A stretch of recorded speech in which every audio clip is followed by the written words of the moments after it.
네, 지난 한 주간 여러분의 한 주는 어떠하셨습니까?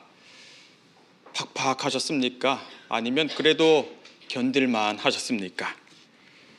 고난을 좋아할 사람, 고난을 반길 사람은 아무도 없을 겁니다. 여러분, 고난을 뭐라고 생각하십니까? 한자말을 그대로 풀이하면 쓰고 괴롭고 어렵다입니다. 쓰고 괴롭고 어려운 일을 굳이 만날 이유는 없겠지요. 웬만하면 피하고 싶습니다. 그런데 성경을 보면 이 고난이라는 말이 상당히 자주 나옵니다. 무려 120번 정도가 신구약 성경에 나오고 있습니다. 대단히 많죠. 그런데 그 내용을 보면 더 충격적입니다. 우리의 예상을 비껴갑니다. 가령 디모데후서 1장 8절을 보면 이렇게 나옵니다. 그러므로 너는 내가 우리 주를 증언함과 또는 주를 위하여 갇힌 자 된 나를 부끄러워하지 말고 오직 하나님의 능력을 따라 복음과 함께 고난을 받으라. 복음과 함께 고난을 받으라고 하죠. 자, 또 하나 더 볼까요? 디모데후서 2장 3절입니다. 너는 그리스도 예수의 좋은 병사로 나와 함께 고난을 받으라. 제가 성경을 보면서 가장 이해가 되지 않는 구절 중에 하나입니다. 고난을 어떻게 하러 갑니까? 고난을 받으라고 하죠. 고난을 피하라고도 하지 않고, 고난을 대비하라고도 하지 않고, 고난을 극복해내라, 고난을 이겨내라고도 아니죠. 고난을 극복하라고 하면 차라리 이해가 좀 될 것 같기도 한데, 그런데 고난을 받으랍니다. 하나만 더 볼까요? 디모데후서 4장 5절입니다. 그러나 너는 모든 일에 신중하여 고난을 받으며 전도자의 일을 하며 내 직무를 다하라. 여러분 어떻습니까? 좀 이상하지 않습니까? 바울이 디모데에게 쓴 편지입니다. 목회를 시작하는 디모데에게 앞서 그 길을 갔던 바울이 해주는 조언이죠. 모든 일에 신중하여야 한다. 전도자의 일을 하거라. 그렇게 너는 너에게 맡겨진 직무를 다하길 바란다라고 하면서 그 중간에 한 가지를 더 필요하다고 합니다. 고난을 받으며. 비유를 하자면 이런 거죠. 파스타를 하나 만드는데 마늘이 얼마가 필요하고 올리브유를 얼마나 넣어야 하고 면을 몇 분간 삶아야 하고 소금은 이 정도 넣어야 해라고 했을 때 거기 들어가는 식재료 중에 하나인 것처럼 고난을 말하고 있다는 거예요. 빠져서는 안 될 것처럼, 아니 거기에 반드시 필요한 것처럼 말입니다. 이쯤 되면 우리는 기독교 신앙에서 이 고난이라는 것이 아주 특별한 자리를 차지하고 있다는 걸 알 수가 있죠. 이건 고난으로 번역된 원문을 보면 더 잘 알 수가 있습니다. 고난이라는 말로 번역된 히브리 단어는 크게 두 가지가 있는데요. 오니라는 말과 짜라라는 단어입니다. 그리고 신약 성경에서는 헬라어로 술리시스라는 말입니다. 그런데 이 세 가지 단어는 모두 압박하다, 압착하다라는 말에서 나왔습니다. 어느 말에서 나왔다고요? 압박하다, 압착하다. 한자말하고는 좀 다르죠. 쓰고 괴롭고 어렵다 하는 의미도 있지만 압착한다, 압박한다는 건 또 다릅니다. 어떻게 다릅니까? 가령 포도가 있다고 칩시다. 포도를 꽉 눌러 짭니다. 압착합니다. 그럼 포도가 으깨어지죠. 그리고 어떻게 됩니까? 그 포도에서 즙이 나오게 됩니다. 여러분, 이게 고난이라는 거예요. 우리의 인생에 고난이 찾아옵니다. 나를 막 몰아가죠. 나를 요동치게 만듭니다. 나를 저 좁은 곳으로 몰아갑니다. 그리고 쥐어짜듯이 압박해 옵니다. 견디기 힘들죠. 죽을 것만 같죠. 그런데 거기서 뭔가가 나오는 거예요. 그동안 잘 보이지 않던 게 나타나죠. 드러납니다. 보이기를 시작합니다. 이게 우리 기독교에서 말하는 고난입니다. 고난은 파괴가 아니라, 죽음이 아니라 드러나는 것이고 보이는 것이고 만져지게 하는 것입니다. 오늘 본문의 이야기 속에서 우리는 고난을 떠올려 봅니다. 여기 나오는 이 사람들은 분명 수세에 몰려있기 때문입니다. 이들은 분명 막다른 골목에 다다랐기 때문이죠. 그러나 그 순간 그들은 그동안 그들이 보지 못했던 것을 마침내 보게 됩니다. 엠마오로 가다가 다시 예루살렘으로 돌아온 두 사람을 비롯한 여러 제자들이 예루살렘에 모여 있습니다. 그들은 예수님의 부활에 대해 이야기를 나눕니다. 누군가는 예수님을 보았다고 하고 또 누군가는 누가 예수님을 만났다는 소식을 들었다고도 말합니다. 그리고 바로 그때 예수님이 친히 그들 가운데 찾아오시죠. 그런데 어떻습니까? 제자들은 놀라고 무서워합니다. 그들은 여기서 계신 예수님이 유령인 것으로 착각합니다. 여러분, 이상하지 않습니까? 예수님의 부활을 말하고 있던 사람들입니다. 그런데 부활하신 예수님이 나타났는데도 믿지를 못하고 있죠. 두려워하고 있고 이분이 정말 예수가 맞는지를 의심하고 있습니다. 근데 이런 제자들의 반응은 분명 안쓰럽고 안타깝지만 가만히 생각해 보면 오늘 저와 여러분이 예수님을 대하고 있는 그 모습과도 상당히 닮아 있습니다. 저와 여러분 역시 예수님에 대해서 수도 없이 들어서 잘 알고 있죠. 그분이 죽음과 사망 권세를 이기시고 부활하셨다는 것도 우리는 익히 잘 알고 있습니다. 그런데 그 믿음과 그 알미라는 것이 실제로 우리 삶 속에서는 별로 힘을 발휘하지 못하는 것 같을 때가 있지 않습니까? 일이 좀처럼 풀리지 않을 때, 가정의 위기가 닥쳐왔을 때, 재정적으로 또 관계적으로 어려움을 겪을 때 우리는 부활하신 예수님을, 아들을 살리신 저 하나님을 잘 생각해 내지를 못합니다. 바로 그런 거예요. 이 제자들, 심지어 얼마 전에 부활하신 예수님을 만났다는 그 엄청난 체험을 했으면서도 당장 그들을 에워싸고 있는 그 현실 앞에서 그 체험마저도, 그 경험마저도 다 잊어버리고 있는 거죠. 근데 그게 오늘 우리의 삶이고 그게 오늘 우리의 믿음이라는 것입니다. 정작 삶의 위기의 순간에는 너무도 무력하고 힘이 되어주지 못하는 그런 우리의 믿음 말입니다. 예수님은 그런 그들에게 어떻게 하십니까? 39절입니다. 내 손과 발을 보고 나인 줄 알라. 또 나를 만져보라. 영은 살과 뼈가 없으되 너희 보는 바와 같이 나는 있느니라. 예수님은 그들에게 자신의 손과 발을 보여주십니다. 또 자신을 만져보라고도 하시죠. 내가 바로 너희가 따라왔던 그 예수라고 하십니다. 그러나 제자들은 어떻습니까? 그들은 아직도 믿지를 못합니다. 그들은 손과 발을 보아도 그 목소리를 들어도 이분이 그들이 그동안 믿고 따라왔던 예수님이란 걸 좀처럼 믿지를 못하고 있습니다. 왜 그럴까요? 왜 이 사람들은 이처럼 예수님을 알아보지 못하는 걸까요? 죽은 자가 부활한다는 건 상식적으로 받아들이기가 어렵기 때문입니다. 아무리 예수님이 말씀하셨다고 해도, 아무리 그런 내용이 말씀에 기록되어 있다 하더라도 그건 상식과 인간의 직관과는 배치되는 일이기 때문이죠.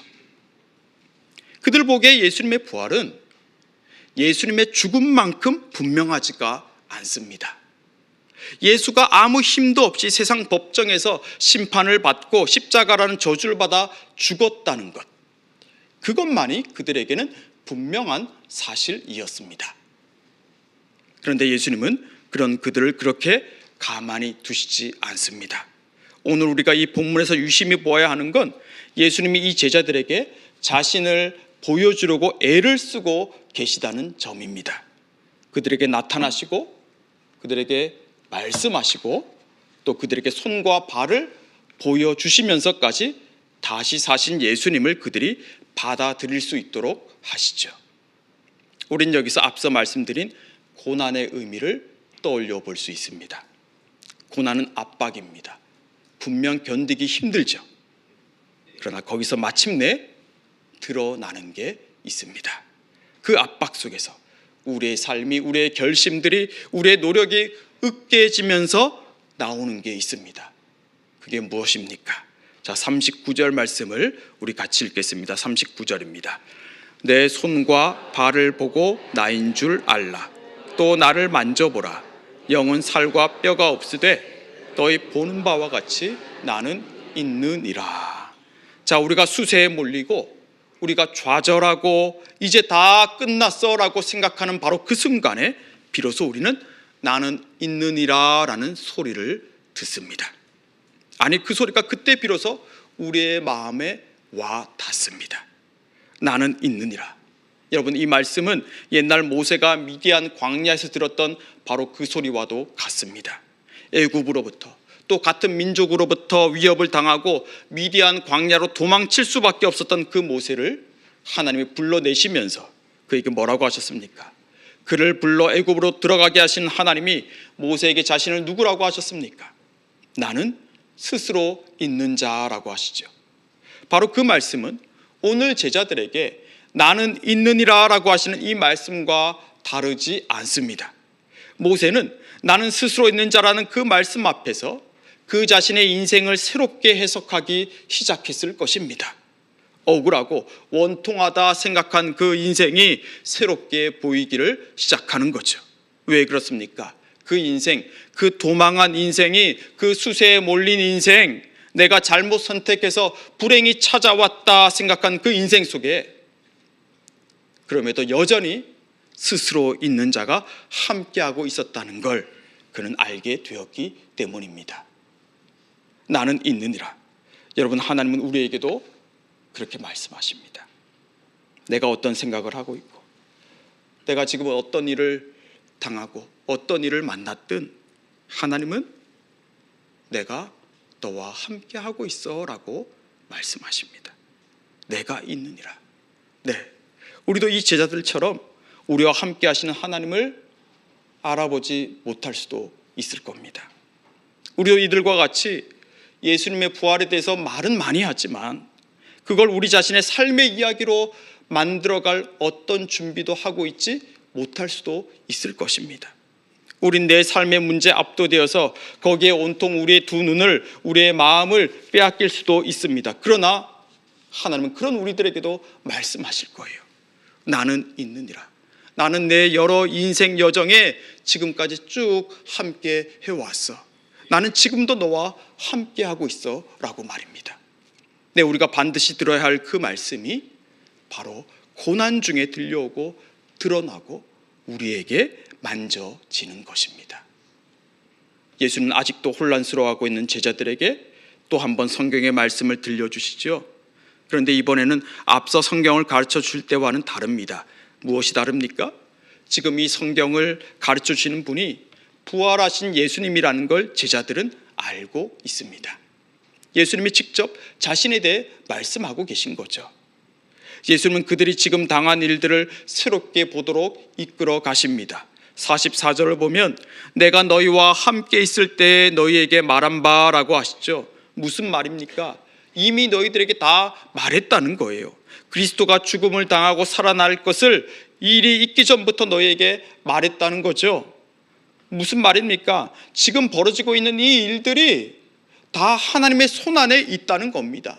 너희가 당하고 있는 이 모든 일들, 도무지 너에게 이해가 가지 않는 이 사건들, 거기에 너희들은 압도당할 수 있겠지만 이 사건 위에서 주관하고 계시는 하나님을 바라보라는 거죠. 여러분, 혹 우리 중에 내 인생에 벌어진 어떤 사건으로 인해서 그 사건 전과 후로 하나님을 다른 분으로 대하고 계신 분이 혹 있지는 않으십니까? 예기치 않은 실패와 상실 속에서 그 마음에 낙심이 되어서 하나님을 멀리하고 있고 하나님을 제한하고 있는 분이 혹시 이 자리에 있지는 않습니까? 하나님이 나에게 아무리 말씀하셔도 나는 그 말씀을 행할 믿음을 갖고 있지 않아.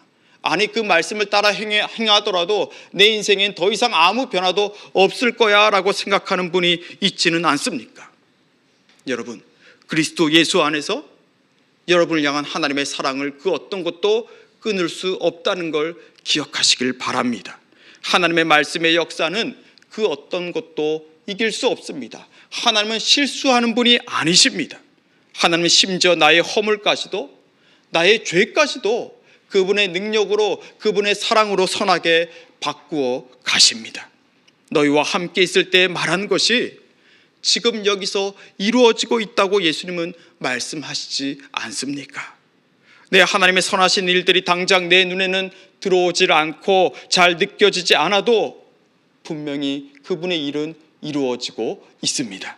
하나님은 다른 걸 우리에게 요구하시지 않습니다. 그저 그거 하나 믿으라는 겁니다. 나의 손이, 나의 계획이, 나의 약속이, 너희를 향한 나의 사랑이 너희들의 손보다, 너희들의 계획보다, 심지어 너희들의 믿음보다도 더 크고 강하다는 걸 말입니다. 예수님 여기 제자들에게 새로운 일을 맡기시죠. 47절과 48절입니다. 우리 같이 한번 읽어보실까요? 47절 48절입니다. 또 그의 이름으로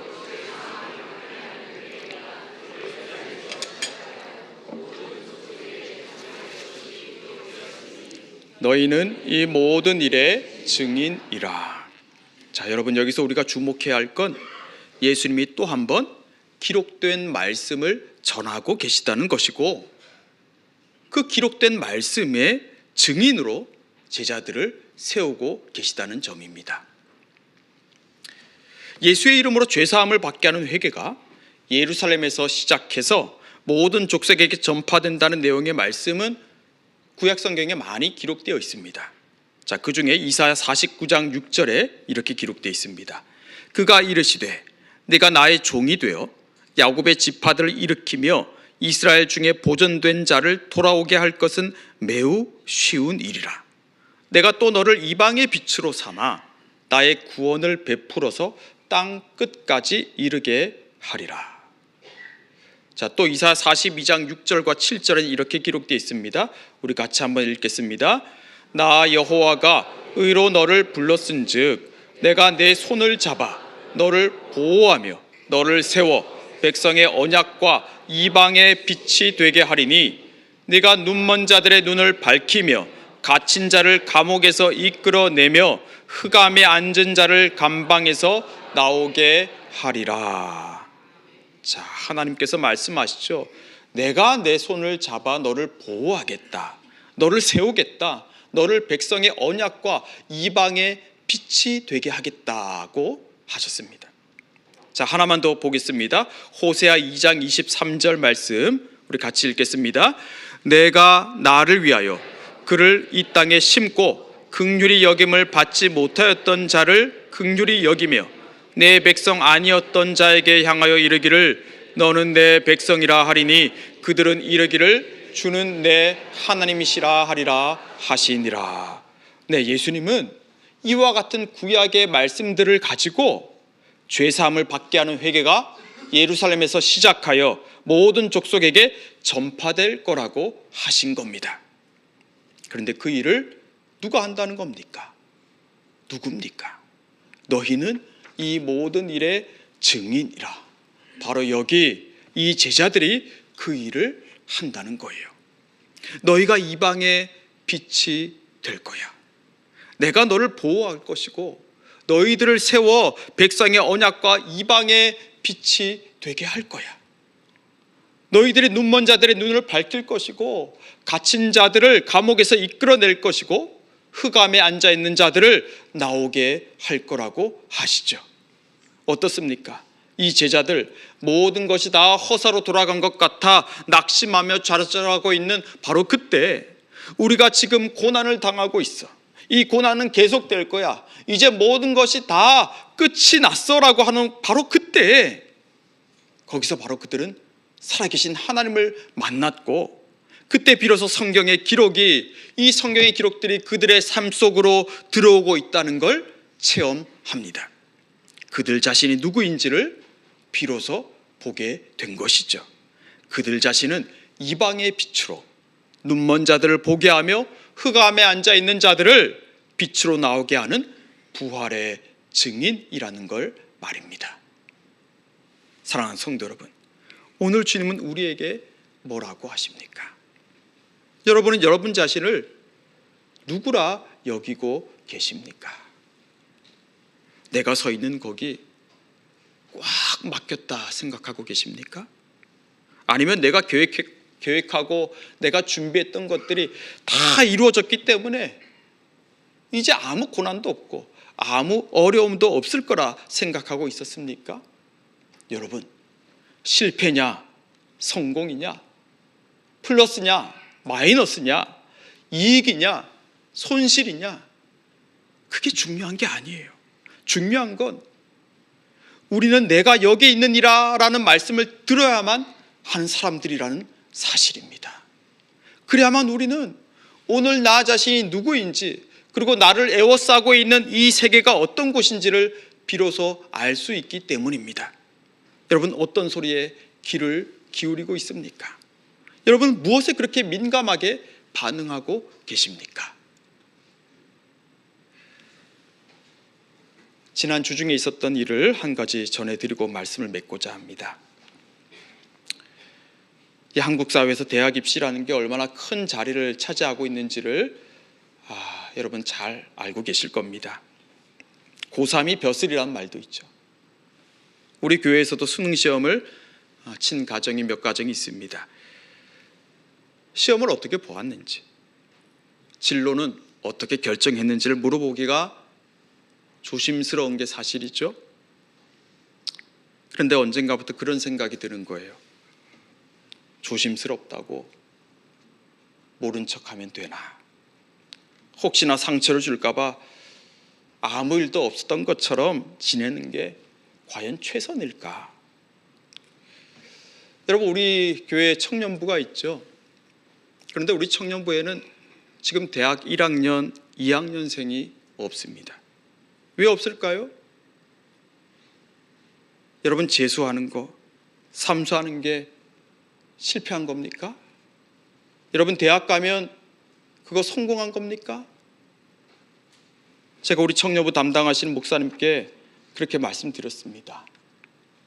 목사님은 알고 계셔야 하지 않겠습니까? 그 아이가 재수를 하든 지방에 가든 대학을 가든 그들은 다 우리의 목회의 대상이지 않습니까?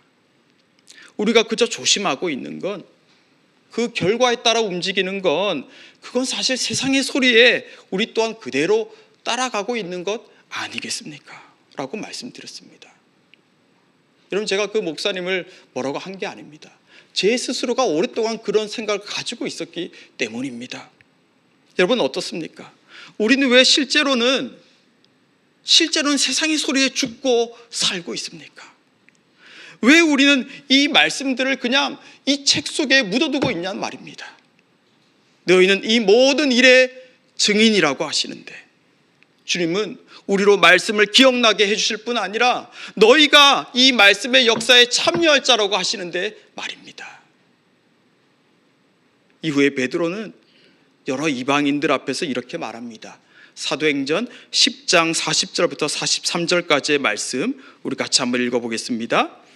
하나님이 사흘 만에 다시 살리사 나타내시되 모든 백성에게 하신 것이 아니요 오직 미리 택하신 증인 곧 지금자 가운데서 부활하신 후 그를 모시고 음식을 먹은 우리에게 하신 것이라. 우리에게 명하사 백성에게 전도하되 하나님이 살아있는 자와 죽은 자의 재판장으로 정하신 자가 곧 이 사람인 것을 증언하게 하셨고 그에 대하여 모든 선자도 증언하되 그를 믿는 사람들이 다 그의 이름을 힘입어 죄사함을 받는다 하였느니라. 자, 베드로는 뭐라고 합니까? 하나님께서 예수님이 부활한 그 사건을 모든 사람들에게 다 알리시진 않았다고 하죠. 누구에게 알리셨다고 합니까? 미리 택하신 증인들, 곧 그를 모시고 음식을 먹은 우리라고 합니다. 자, 오늘 본문에 바로 그 일을 이 사람은 지금 말하고 있는 것입니다. 예수가 살아 그들 가운데 서 계신데도, 손과 발을 보여주시는데도 믿지 못했던 사람들이죠. 그런데 지금 생각해 보니까 예루살렘에서 예수님을 만나고 거기서 생선 한 조각 먹었던 그 일이 결코 우연이 아니었다는 거죠. 그때 부활하신 예수님께서 찾아와 하신 그 말씀을 이 사람은 전하고 있습니다. 그랬더니 어떤 일이 벌어집니까? 자, 10장 44절과 45절도 우리 같이 한번 읽겠습니다. 베드로가 이 말을 할 때 성령이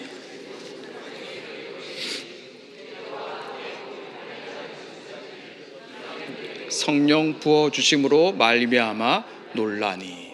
자, 여러분 어떻습니까? 베드로는 너희가 이 모든 일의 증인이라는 그 말씀을 의지해서 나아갑니다. 그랬더니 그는 정말로 이방을 비추는 빛이 되어 있지 않습니까? 네가 기록된 말씀의 증인이 될 거야 라는 그 말씀을 의지하여 나아갔더니 그 말씀의 역사가 일어나는 걸 두 눈으로 볼 뿐만 아니라 그 역사의 주체가 되어 있습니다. 사랑하는 성도 여러분, 하나님은 저와 여러분을 부활의 증인이라고 하십니다. 왜 그렇습니까? 이미 우리가 죽음과 사망 권세가 전부가 아니었다는 걸 본 사람들이고 들은 사람들이기 때문입니다. 그런데 보고 듣고 경험했는데 우리는 왜 아무것도 못 본 것처럼, 아무것도 들은 게 없는 것처럼, 아무것도 모르는 것처럼 그렇게 지내고 있습니까? 죽은 자 가운데서 살아나신 분께서 여기 지금 우리와 함께하고 계십니다. 지금 당하고 있는 고난, 여러분 결코 그게 전부가 아닙니다. 결코 그것이 끝이 아닙니다.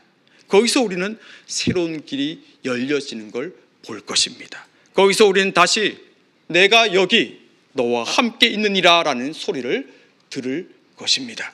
그 소리를 들었다면 이제 그와 같은 소리를 반드시 들어야 할 사람들에게 전하실 수 있기를 바랍니다.